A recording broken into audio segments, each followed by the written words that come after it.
Hello friends, welcome back to my channel gain brain with Himanshi Rishi. And आज की इस video में हम डिस्कस करेंगे DSSB PGT English female shift का एनालिसिस। हाल ही में लास्ट वीक ये एग्ज़ाम कंडक्ट हुआ था DSSB द्वारा। सो बेसिकली इस वीडियो में हम एनालिसिस करेंगे कैसे क्वेश्चंस पूछे गए, जनरल पेपर कैसा था, जो मेन पेपर था वो कैसा था, ज़्यादातर कौन से राइटर्स से क्वेश्चंस देखने को मिले। सो इस वीडियो से आप ज़रूर एंड तक बने रहिएगा so that you don't miss on to any important thing और any important question. Moreover, अगर आप मेरे चैनल पे न्यू हैं then please do subscribe my channel and don't forget to hit the like button if you like the video. Now let's get started with the video. So as we all know, exam में दो papers होते हैं, एक होता है general paper and the other one paper 2 is your main subject specific paper. So हम सबसे पहले डिस्कस करेंगे कि जनरल पेपर कैसा था।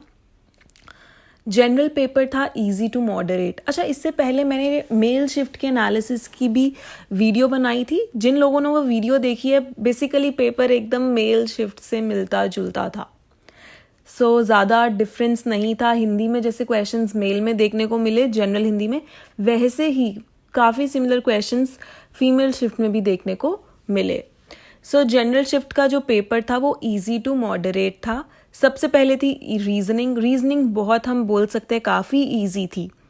जो भी क्वेश्चंस थे वो इजीली सॉल्व हो पा रहे थे, बट रीजनिंग काफ़ी ज़्यादा लेंदी थी। Yes, it was time taking, it was time consuming. So काफ़ी टाइम लग रहा था रीजनिंग के क्वेश्चंस को सॉल्व करने के लिए। बट जिन लोगों की प्रैक्टिस अच्छी थी, जिनको ट्रिक्स एंड जो जिन्हें जल्दी सॉल्व करने आते हैं क्वेश्चंस, जिन्होंने बहुत मॉक टेस्ट्स दिए होंगे, they must be able to do it in a lesser time. So yes, it all needs practice. Then उसके बाद था मैथ्स भी हम बोलेंगे नहीं कि easy था, it was somewhere in between it, so we can call it as moderate. जो मैथ्स था वो moderate था, ना ज़्यादा easy ना ज़्यादा मुश्किल। ज़्यादातर क्वेश्चंस देखने को मिले वो ज़्यादातर easy ही थे, बट हाँ, again it was very time consuming. Reasoning की तरह मैथ्स भी टाइम कंज्यूमिंग था, काफ़ी सॉल्व करने के लिए थी। और टॉपिक्स कौन कौन से थे, मोस्टली हर एक टॉपिक से आया था।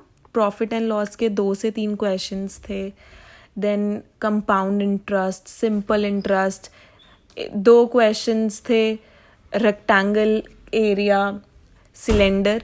सो बेसिकली मैथ्स के जितने भी टॉपिक्स हैं सभी में से क्वेश्चंस, एक 2 क्वेश्चंस हर टॉपिक से देखने को मिला। सिंप्लीफिकेशन के थे क्वेश्चन, सिंप्लीफिकेशन भी लेंदी थी। देन अब आ जाते हैं इंग्लिश पे।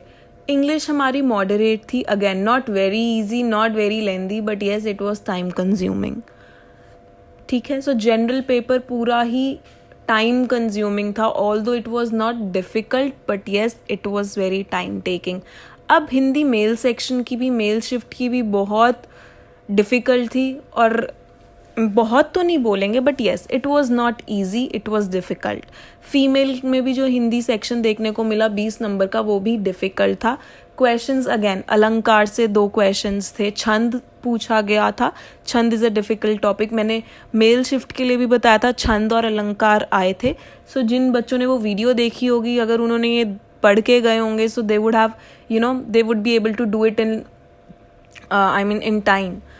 सो यस, ये सारे टॉपिक्स थे। एक आधा क्वेश्चन पर्यायवाची विलोम से भी देखा गया। सो बेसिकली जो हिंदी थी वो इजी नहीं थी। अपठित गद्यांश 5 नंबर का इजी था, अदरवाइज जो 15 मार्क्स की हिंदी थी वो ज़्यादा इजी नहीं थी। We can call it as difficult. So overall हम बोल सकते हैं जो जनरल पेपर था वो इजी टू मॉडरेट था, बच्चे कर पा रहे थे solve, but yes it was very lengthy, बहुत ज़्यादा टाइम टेकिंग था। So it all calls for a good practice कि आप उसको कम टाइम में पेपर को सॉल्व कर सके with tricks and with more practice. Now we will discuss subject specific second part, जो कि सब्जेक्ट स्पेसिफिक है, उसको हम डिस्कस करेंगे। जो सेकंड पेपर इंग्लिश का मेन पेपर था, it was not at all easy. Yes, it was difficult. बहुत से बच्चों से पूछा गया पेपर कैसा था, सभी का यही था फीडबैक कि पेपर बहुत डिफ़िकल्ट था। हाँ, उन बच्चों को आता होगा जो नेट की तैयारी कर रहे होंगे, क्योंकि paper it was completely based on literature. So yes, people who must be preparing for UGC NET exam, they were able to do it. But जो बच्चा PGT के हिसाब से राइटर्स पढ़ के गया होगा, उनके लिए शायद ये पेपर मुश्किल हो सकता है. बट ज़्यादातर जो ओवरऑल सब बच्चों का फीडबैक था वो यही था कि it was a difficult paper. I mean the second section paper 2 was difficult. Again male shift का भी सेम फीडबैक था. ग्रामर से बहुत कम क्वेश्चंस देखने को मिले, सिर्फ 10 से 15. It was Oval literature based. अब लिटरेचर में क्वेश्चंस कहाँ से पूछे गए? लिटरली जो क्वेश्चंस थे, आपको लाइंस दी गई थी, लाइंस में पूछा गया था कि ये लाइंस किसके द्वारा बोली गई है. सो ऐसे क्वेश्चंस देखने को मिले. रॉबर्ट फ्रॉस्ट की 2 से 3 line, yes, Robert Frost American writer, इनसे 2 से 3 क्वेश्चंस देखने को मिले और लिटरली लाइंस थी कि ये लाइंस किस राइटर द्वारा बोली गई है. सो रॉबर्ट फ्रॉस्ट से ऐसे क्वेश्चन देखने को मिले. शेक्सपियर से ज़्यादा नहीं थे, बट शेक्सपियर से भी 2 या 3 क्वेश्चन आए थे. एक सोनेट से आया था इनका क्वेश्चन, एक था वीनस एंड एडोनिस से क्वेश्चन आया था कि वीनस एंड एडोनिस कौन सी फॉर्म में लिखी गई है, स्पेंसिरियन और ऑक्टेव. मतलब ऐसे से क्वेश्चंस थे. टेर्जा रेमा, ये सब ऑप्शंस थे. और एक हेमिंगवे, यस, हेमिंगवे से भी क्वेश्चन देखने को मिला कि हेमिंगवे को नोबेल प्राइज़ कौन से ईयर में मिला. सेम क्वेश्चन विलियम फॉकनर से भी आया था, विलियम फॉकनर को कौन से ईयर में नोबेल प्राइज़ मिला. सो आप देखिए, there were variety of questions from literature, from Nobel prize, Booker prize, from lines taken from in between the chapters. So basically sonnets, chapters, important lines, important questions, Nobel prize, सारे ही तरीके के questions देखने को मिले exam में. Then शेली, yes, शेली बहुत important romantic writer है. शेली से भी 2 से 3 क्वेश्चंस देखने को मिले और कीथ से भी क्वेश्चंस देखने को मिले. लॉर्ड बायरन से भी क्वेश्चन आया था एक. सो बेसिकली जितने भी राइटर्स हैं, मैंने मेल शिफ्ट में भी बताया था कि रोमांटिक पीरियड अच्छे से पढ़ के जाइएगा और अमेरिकन लिटरेचर. ज़्यादातर क्वेश्चन अमेरिकन लिटरेचर और रोमांटिक पीरियड से ही देखने को मिले. लॉर्ड बायरन से एक ऐसा क्वेश्चन था जो उनकी जूलियन और मेडलो है, वो जूलियन और मेडलो किसको दर्शाता है. तो ऐसे क्वेश्चंस देखने को मिले. So it was Shelley and Byron इसका आंसर था. सो बेसिकली राइटर्स के जितने भी वर्क्स है, कुछ राइटर्स के वर्क्स पूछ रखे थे, ये किस राइटर का वर्क है.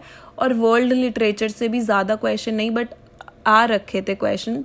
सो the question paper, second paper था, it was completely based on literature. हाँ, 10 आप कह सकते हो, 10-12 या मैक्सिमम 15 क्वेश्चंस ये आपको देखने को मिले होंगे ग्रामर से.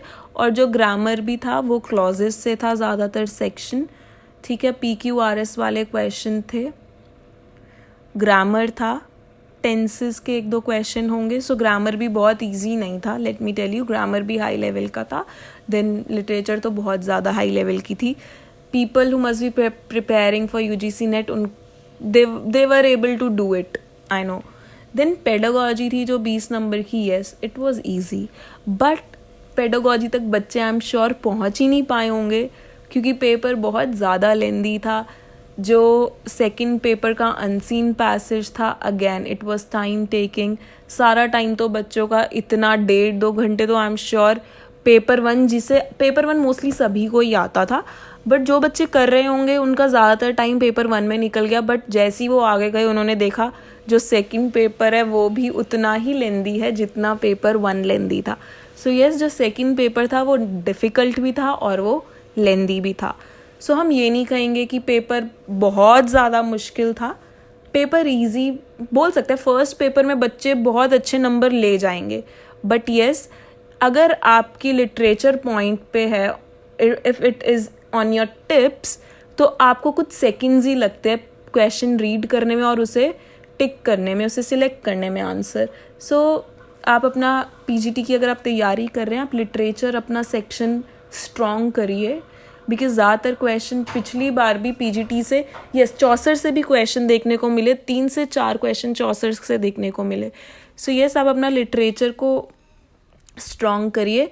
अदरवाइज जो जनरल पेपर पीजीटी का आता है वो ज़्यादा मुश्किल नहीं होता. लास्ट ईयर का भी पेपर ईजी ही था जनरल, बट इतना लेंदी नहीं था. इस बार का भी ईजी था, but yes, it was lengthy this time.